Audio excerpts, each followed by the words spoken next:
Pour faire de l'algèbre avec le logarithme décimal, il y a quelques petits prérequis à avoir, en particulier sur les puissances et sur quelques nombres.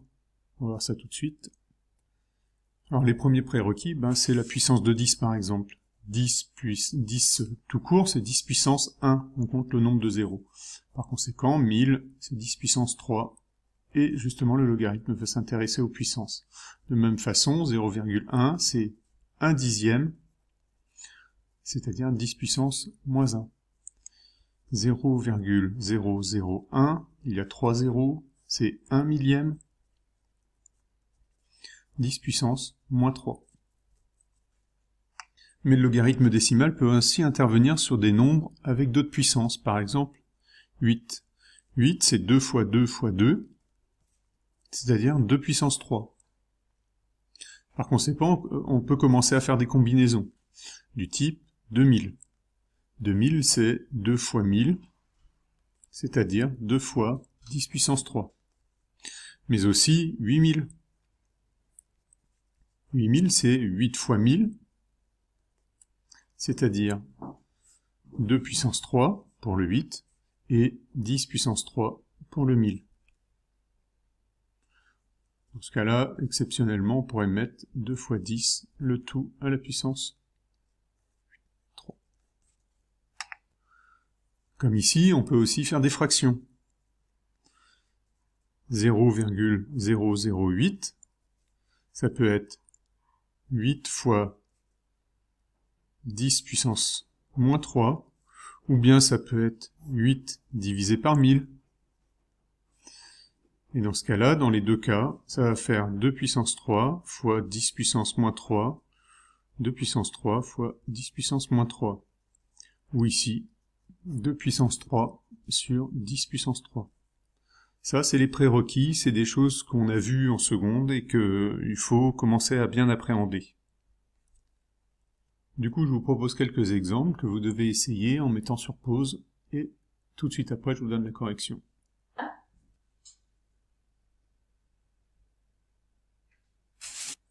Correction, 0,01 c'est 10 puissance moins 2, mais ça peut aussi s'écrire 1 centième.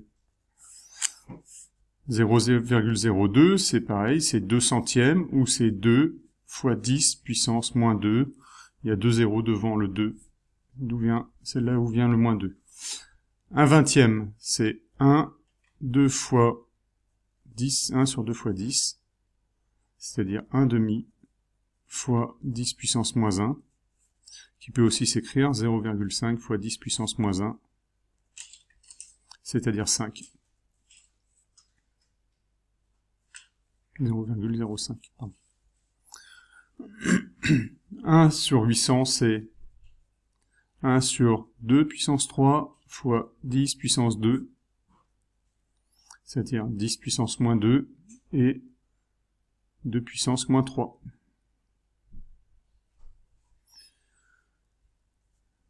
Ça c'est 10 puissance moins 2, ça c'est 10 puissance 2 moins 3, c'est-à-dire 10 puissance moins 1.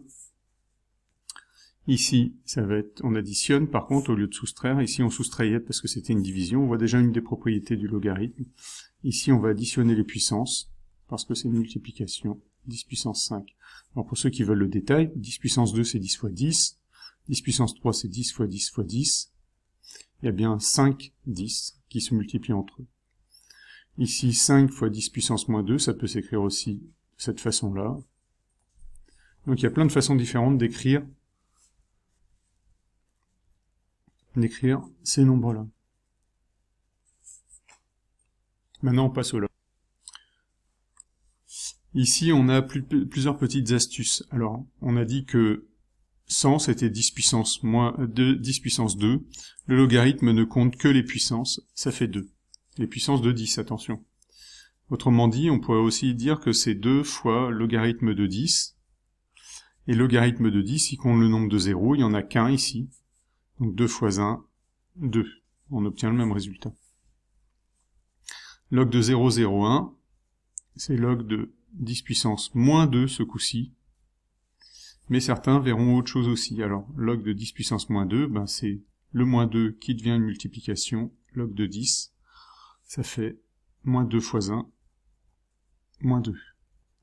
Mais ici, on pourrait voir ça la chose différemment aussi. On pourrait se dire que c'est 1 centième.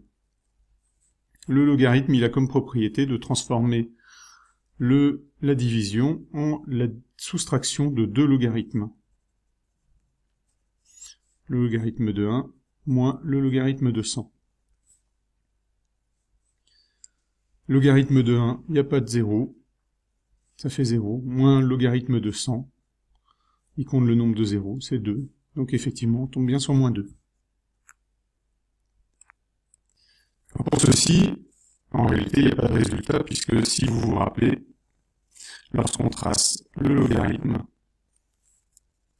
c'est une courbe qui fait comme ça, qui pour être à la hauteur 1 doit être à 10, compte le nombre de 0, qui ici à 1 est à une hauteur de 0, qui est à 0,1 sera à une hauteur de moins 10, hop, on voit plus, décale, à une hauteur de moins 10 pour 0,1. On peut se rapprocher à l'infini de cet axe-là, mais on ne le traversera jamais. Donc du côté négatif, il n'y a rien. Il n'y a pas de courbe. Ici, notre courbe va monter à l'infini. On va se décaler vers la droite sur l'axe des x. Et ici, elle vient de moins l'infini, c'est-à-dire de très grande valeur. Au fur et à mesure, on s'approche de l'axe. Partant de là,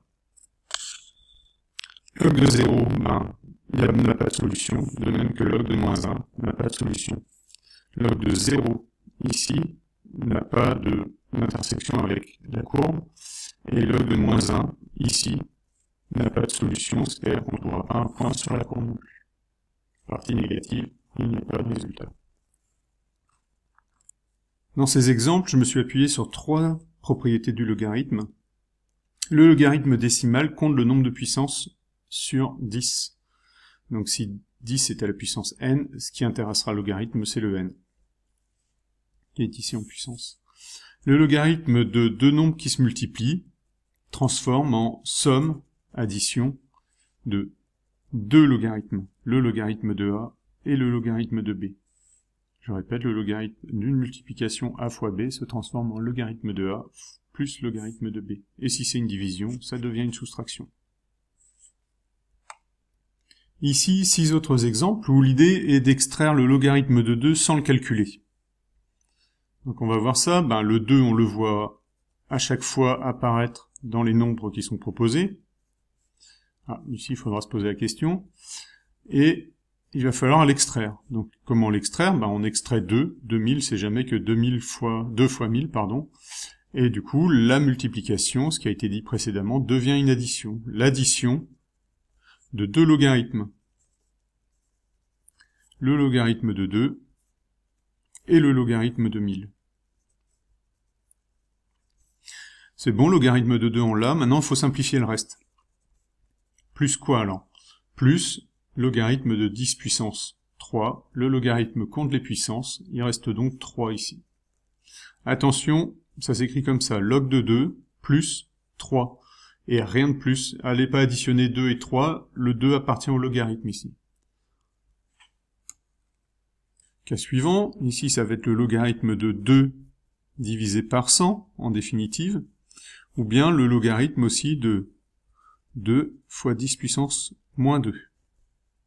Dans les deux cas, ça va nous faire quelque chose. Alors, il faut que je me trouve une petite place, voilà. Ça va faire logarithme de 2 moins logarithme de 100. Logarithme de 2, on n'y touche pas. Par contre, ici, on compte le nombre de zéros, 100 étant 10 puissance 2. Donc ça fera moins 2. Attention, faites pas encore une fois 2 moins 2, ça ne marche pas, puisque le logarithme ici est une entité entière à part. Je continue, ici on a une multiplication, vous aurez compris qu'on va faire le logarithme de 2 et le logarithme de 10 puissance 3. Ça devient une addition de deux logarithmes. Logarithme de 2, on l'a extrait. Ici, logarithme de 10 puissance 3, on ne garde que la puissance, c'est-à-dire 3.